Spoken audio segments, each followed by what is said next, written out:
자,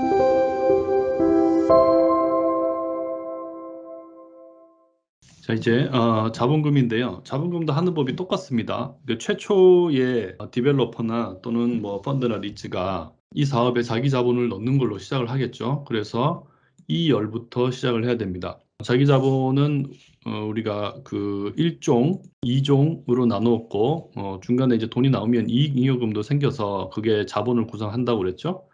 요거의 보조표로 가보겠습니다.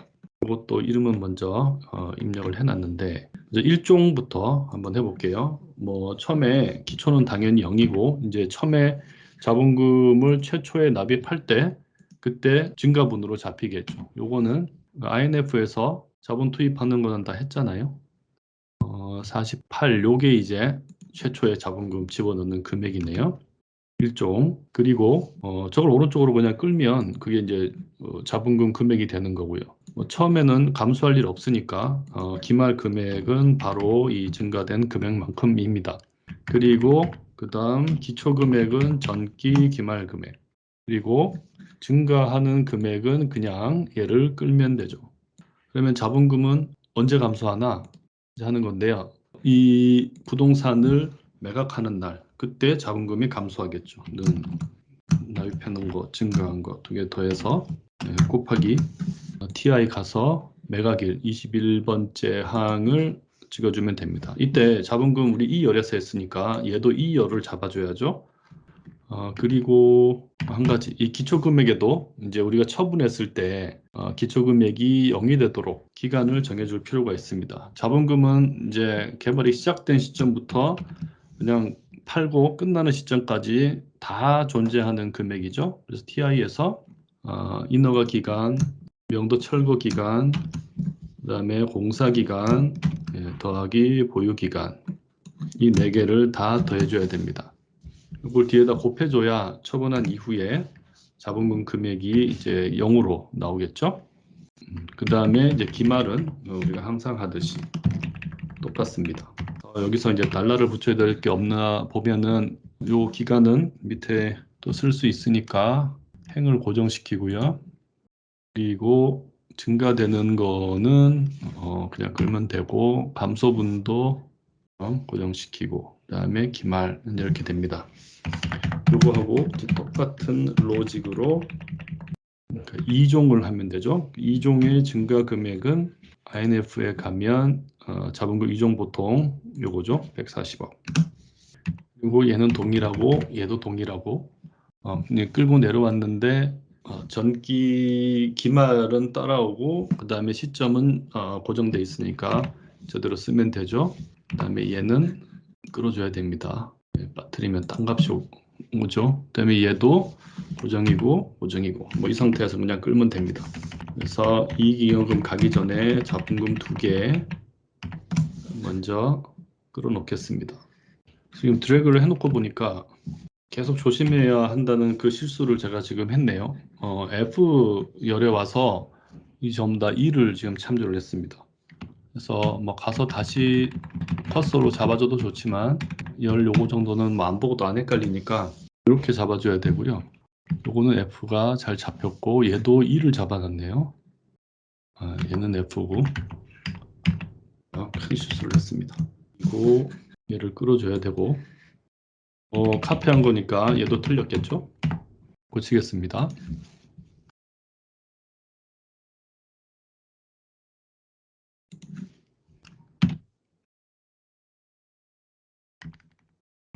처음에 1종 560억, 2종 140억 들어가서 잔액이 그냥 똑같이 계속 유지가 되는 거죠. 얘는 140억으로. 그렇게 해서 우리는 중간에 이제 자본금의 변동이 없다고 가정을 했기 때문에 끝까지 갑니다. 처분하는 시점에 가서 이 자본금 남아있는 것들을 주주들에게 다 반환을 하고 회사가 이제 청산하는 겁니다. 그리고 우리가 앞에서 INF의 행만 끌고 와도 되는 것은 INF에 가보면 이때 이 두 개 행을 계산할 때 우리가 ANR에서 추가 조달이 되는 경우를 반영해서 식을 넣어놨어요. 그래서 그게 반영된 게 이 행들이기 때문에 그거를 여기서는 그대로 끌고 오면 추가에 증액이 되거나 감액이 되면은 요 행에서 다 반영이 될 겁니다. 그리고 이제 이익잉여금인데요. 이 이익잉여금은 대차대조표에서 중요하게 쓸 뿐 아니라 얘와 감가상각 누계액이라는 것 두 개가 작용을 해서 배당금을 또 결정하게 됩니다. 그래서 요거까지 작업을 한번 해보겠습니다. 이익잉여금도 애초에 뭔가 오퍼레이션이 시작되기 전에 뭐 이익잉여금이 발생할 일이 없죠. 그래서 F 열에서부터 시작하면 되는데요. 이것도 나도 식이 비슷할 거기 때문에 이거를 카피해 놓고 이제 시작을 하겠습니다. 이익잉여금이 전기 기말 금액을 이제 기초에 넣으면 됩니다. 근데 아까 자본금과 마찬가지로 전체 기간에 대해서 설정이 되어 있어야죠. 그 다음에 이제 이익잉여금이 얼마나 증가하나 하는 것은 이게 바로 당기순이익입니다. 매년 당기순이익이 생기면 그 금액만큼 이익잉여금이 생기는 거죠. 그거는 손익계산서에 있었죠. 가서 F37 당기순이익 요 금액이 이익잉여금입니다. 우리가 이름을 이익잉여금이라고 이제 썼지만 사실은 이게 이익이 아니고 손실이 나면 그 손실이 쌓이는 계정도 되거든요. 플러스 또는 마이너스로. 그래서 뭐 이름은 이익잉여금이지만 이게 마이너스면 이번에는 이제 이익잉여금이 감소했구나. 좀 마이너스 증가가 이제 감소가 되는 거죠. 증가 감소를 뭐 따로 만들고 하면은 더 복잡하니까 한 시트에다가 이제 이렇게 처리를 하겠습니다. 그 다음에 이익잉여금이 이제 얼마나 감소를 하냐면 배당을 한 만큼 감소를 해요. 그러니까 이익잉여금이 쌓였을 때 그 쌓인 이익잉여금을 주주한테 이제 회계기간 말에 배당하는 거거든요. 배당 금액만큼 줄어드는데 그걸 여기서 계산하지 않고 저 밑에서 이제 미리 만들어 놓은 행 보면은 배당금이 있어요. 저게 나중에 계산할 텐데 저만큼을 줄여주면 됩니다. 그러면 그거 감안해서 이제 기말에 이익잉여금이 결정되는 거죠. 요거 수식은 이렇게 간단합니다. 지금 이 숫자는 이제 앞에 있는 항목들이 숫자가 다 픽스가 안 됐기 때문에 현재 이 금액으로 확정되지는 않을 텐데 어쨌든 로직은 이렇습니다. 그 다음 이제 감가상각 누계액이라는 게 이제 또 있어요. 감가상각 누계액은 실제로 우리가 회계적 비용인 감가상각을 계속 해주잖아요. 그걸 해주면 지금 이익잉여금의 증가 항목인 당기순이익이 줄어듭니다. 그러면 우리가 그 리츠를 염두에 두고 이제 앞에서 감가상각 비용이 있는 경우를 아까 가정을 해놨잖아요. 감가상각비 계산할 때 이제 눈으로 보면서 하는 게 좋으니까. 네, 그래서 지금은 이익잉여금이 감가상각비만큼 줄어들도록 되어 있는 그런 상태입니다. 물론 감가상각비는 건물이 준공이 돼야만 이제 발생하겠죠. 어쨌든 이제 시작해 보겠습니다. 기초금액은 당연히 전기 기말 금액입니다. 근데 여기다가 감가상각은 이제 건물을 보유하고 있는 동안에만 발생하잖아요. 그러니까 전 기간을 다 하는 게 아니고 보유 기간만큼만 이제 하도록 하겠습니다. 그 다음에 감가상각은 이제 매월 얼마나 증가하나 하는 거는 손익계산서 가서 감가상각비 그냥 참조하면 됩니다. 우리가 계산 미리 해놨잖아요.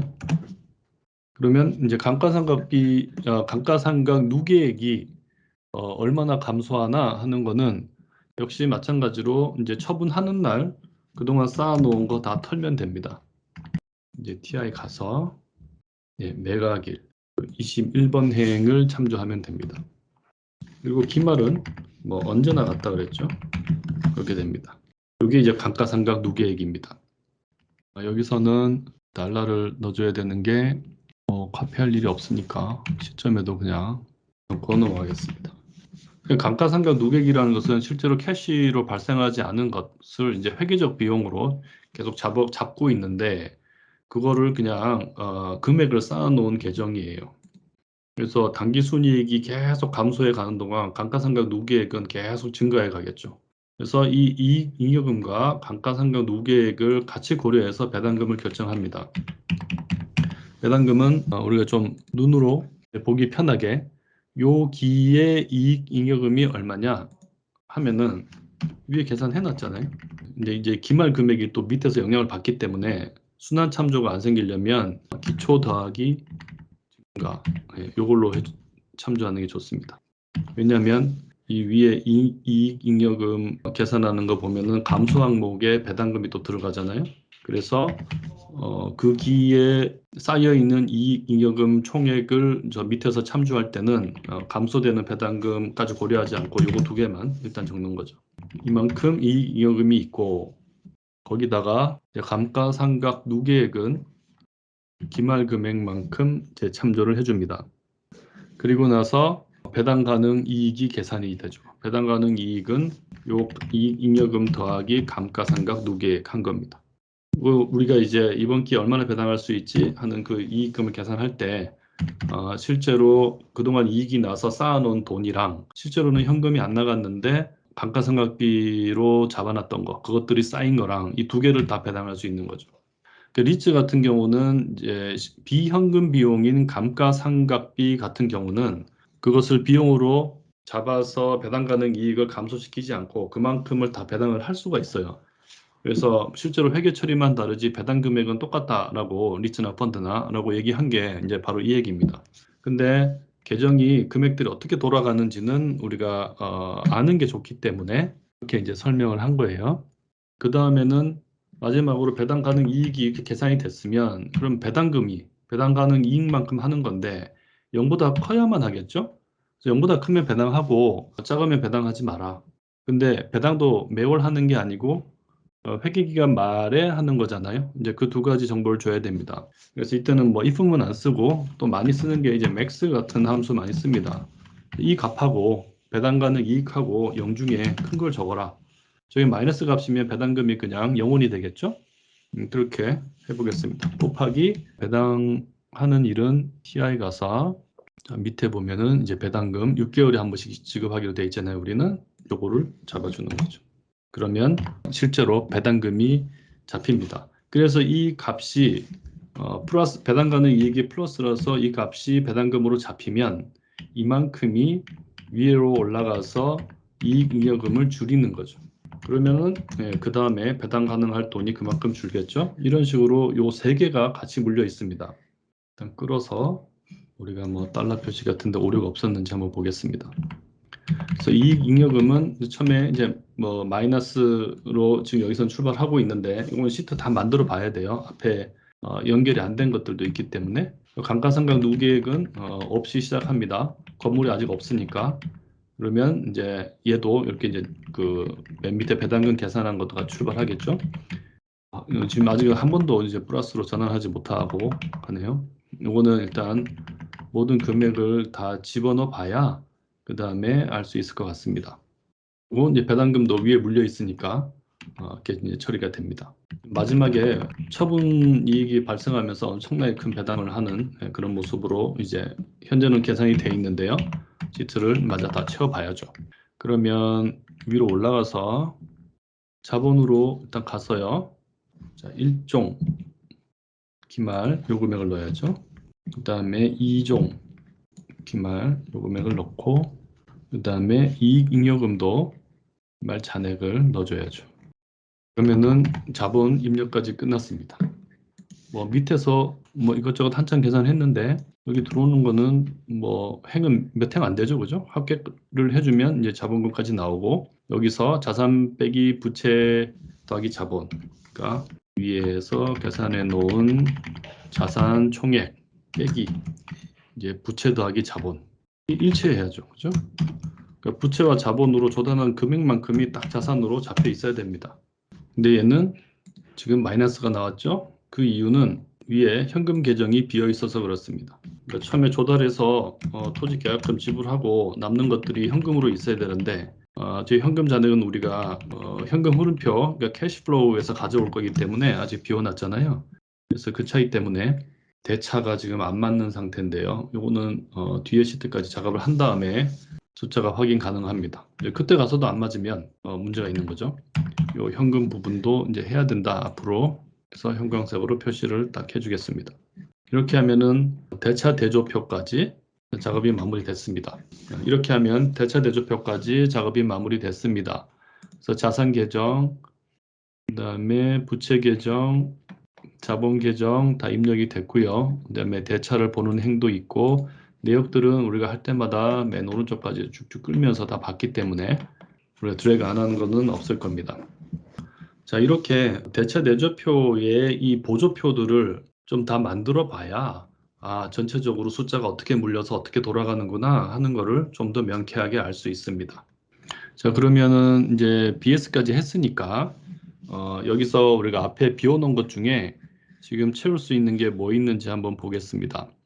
자, 이제 A&R 시트를 보면 우리가 미뤄놨던 항목이 여기 건설 자금 이자 하나 있고요. 이제 채울 수 있겠죠? 그 다음에 최종적인 장부 가격 있습니다. 이 두 개를 지금 마무리 해놓고 넘어가도록 하겠습니다.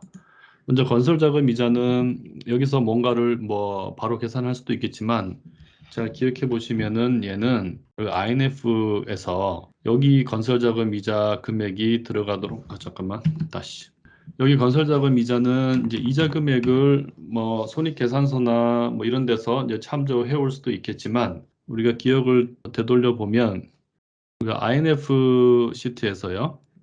여러 가지 비용들, 이제 건설 관련된 비용들 중에서 자금이자 여기가 행을 이제 비워놨었어요. 여기서 이제 그 뒤에 거를 끌어와서 이제 넣고 이제 그거를 이제 그 이 전체적인 합계 금액이 저기 들어가야 되는 거죠.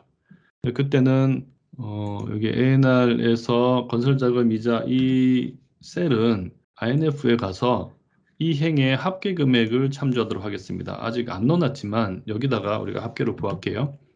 당연히 이제 0이 나오겠죠? 어쨌든 얘는 어떻게 처리할지가 나왔으니까 채우기 지워주고 INF에 가서 보면 요거를 방금 우리가 참조했던 조 셀을 까먹지 말고 여기다가 이제 합계를 넣어야 됩니다. 근데 이 오른쪽에 이제 매월 들어갈 건설자금 이자가 얼마냐 하면은 건설자금 이자라는 게 PF잖아요. 그래서 PF 이자 금액 계산해 놓은 거를 여기서 끌어오면 됩니다. 그게 어디냐면 시트 만들기 나름인데 우리는 그게 지금 밸런스시트에 있어요. 대차 대조표. 여기 가서 보면 지금 이제 F열이라는 걸 한번 확인하고요. 밸런스시트에 가보면은 이게 쭉 내려가다 보면 우리가 아까 이자 계산을 여기서 한번 해놨잖아요. PF 선순위 이자가 이제 증가하는 항목 이 101번 행 이게 이자 비용이고요. 두 번째는 이제 후순위도 똑같이 같이 나가잖아요. 요거 증가 항목. 그러니까 100이라고 106번째 행 두 개를 더하면 그게 건설자금 이자가 나가는 금액입니다. 모기지로는 건설자금 이자가 아니니까요.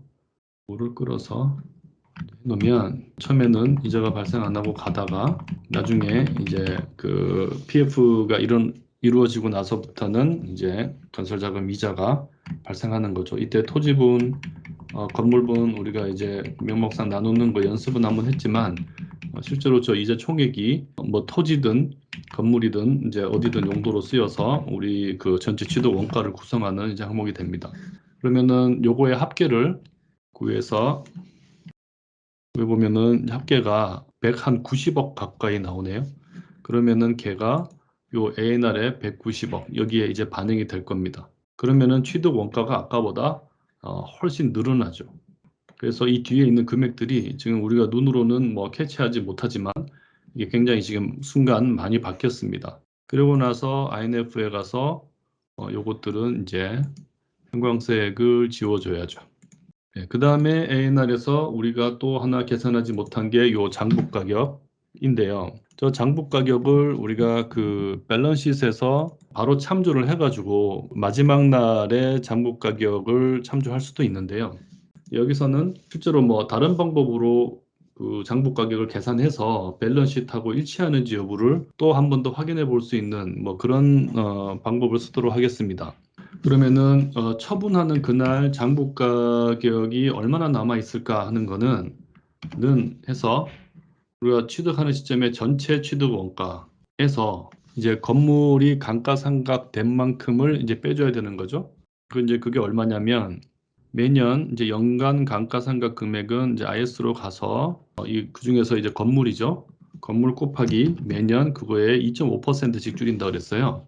그러면은 여기서 또 여기까지가 건물 취득 원가 곱하기 연간 감가상각률이니까 매년 줄어드는 금액입니다. 거기다가 우리 보유기간 ANR 가서 우리가 몇 년을 보유하는지, 저 2.5%가 연간 감가상각하는 금액이니까 연으로, 개월이 아니고 보유기간 요거 이제 3.0년이라고 돼 있는데, 이게 12개월의 배수로 떨어지지 않으면 3. 몇 년 이렇게 소수점이 있겠죠. 예, 뭐 상관없습니다. 저거를 이제 곱해주면, 그리고 나서 이제 이 셀을 보면은 전체 취득 원가에서 건물 취득 원가 곱하기 연간 감가상각률을 해줬더니 연간 감가상각 금액이 나왔죠.